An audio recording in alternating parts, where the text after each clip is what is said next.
హైదరాబాద్ దేశంలోనే most attractive city అని అన్నారు మంత్రి వివేక్ వెంకటస్వామి.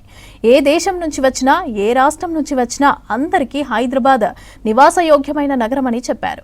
ఇలాంటి నగరానికి పెట్టుబడులు రావటం అవసరమన్నారు. పెట్టుబడులను ప్రోత్సహించేలా, ఇండస్ట్రీలకు నైపుణ్యం కలిగిన ఉద్యోగులను అందించేలా ప్రభుత్వం ఇప్పటికే అడ్వాన్స్డ్ టెక్నాలజీ సెంటర్ల ద్వారా యువతకు శిక్షణ ఇస్తుందన్నారు. ఇప్పటికే దావోస్ పర్యటనతో 1,00,000 ఉద్యోగాలు వచ్చాయని, గ్లోబల్ సమ్మిట్తో మరో 1,00,000 ఉద్యోగాలు వస్తాయని అంటున్న మంత్రి వివేక్ తో యాదగిరి ఫేస్ టు ఫేస్. వివిధ రంగాలకు సంబంధించినటువంటి నిపుణులతో పాటు ఇందులో ప్రధానంగా వివిధ కంపెనీలకు సంబంధించినటువంటి ఎంఓయూలే ఎక్కువగా కుదుర్చుకునే లక్ష్యంగా ఈ సమ్మిట్. సో వివిధ రంగాలకు సంబంధించిన అంశాల మీద చర్చతో పాటు పెట్టుబడులు అనేది పెద్ద ఎత్తున ఎంఓయూ కుదుర్చుకుంటున్నారు. దీని ఎట్లా చూస్తారు? ఇక్కడ మా మేయర్ గారు ఉన్నారు. హైదరాబాద్ సిటీ దేశంలో మోస్ట్ అట్రాక్టివ్ సిటీ ఈ దేశంలో ఉన్నదంటే అది హైదరాబాద్ సిటీ. ఆ హైదరాబాద్ సిటీని మా మేయర్ గారు మంచిగా ఒక వాతావరణం క్రియేట్ చేసి ఇక్కడ ఇన్వెస్ట్మెంట్స్ వస్తే బాగుంటుంది. ఎందుకంటే హైదరాబాద్ సిటీ ఒక మెట్రోపాలిటన్ సిటీ. ఏ దేశం నుంచి ఏ రాష్ట్రం నుంచి వచ్చిన వాళ్ళు కూడా ఆ భాష మాట్లాడుకోవచ్చు. ఇక్కడ ఎవరు వచ్చినా కానీ హైదరాబాద్లో సెటిల్ అయిపోతారు.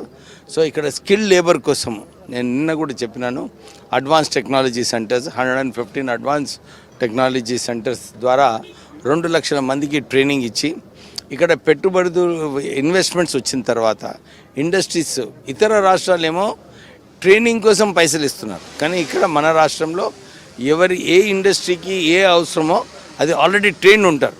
సో ఇమీడియట్లీ వాళ్ళు ట్రైనింగ్ ఇచ్చేది అవసరం ఉండదు. వాళ్ళు ఇమీడియట్లీ జాబ్స్ మీద వెళ్ళొచ్చు. సో ఇలాంటి ఇన్వెస్ట్మెంట్స్ వచ్చినప్పుడే రాష్ట్ర ప్రభుత్వము ఆల్రెడీ 1,00,000 ఉద్యోగాలు ఇప్పించడం జరిగింది. తర్వాత మొన్న ముఖ్యమంత్రి గారు కూడా 40,000 ఉద్యోగాలు అనౌన్స్ చేశారు.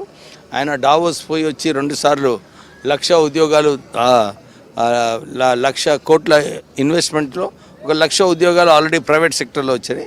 ఈ ఇన్వెస్ట్మెంట్ ద్వారా ఇంకొక 1,00,000 ఉద్యోగాలు వస్తాయి. So it is a successful summit. తొందరగా ఇన్ఫ్రాస్ట్రక్చర్ బిల్డ్ చేసి ఈ ఇన్వెస్ట్మెంట్స్ అన్నీ వస్తే కూడా రాష్ట్రానికి మంచి. నిన్న ఈరోజు ఈ 2 రోజుల పాటు కూడా చూస్తాం, మనకు 5,40,000 కోట్లకు పైగా పెట్టుబడులకు సంబంధించి వివిధ కంపెనీలకు సంబంధించినటువంటి ఒప్పందాలు కుదుర్చుకున్నారు. సో ఈ ఒప్పందాలు కుదుర్చుకున్న అన్ని కనుక తెలంగాణ రాష్ట్రంలో ఇన్ టైంలో కనుక వస్తే ఉద్యోగ అవకాశాలు ఎన్ని వచ్చే అవకాశం ఉంటుంది.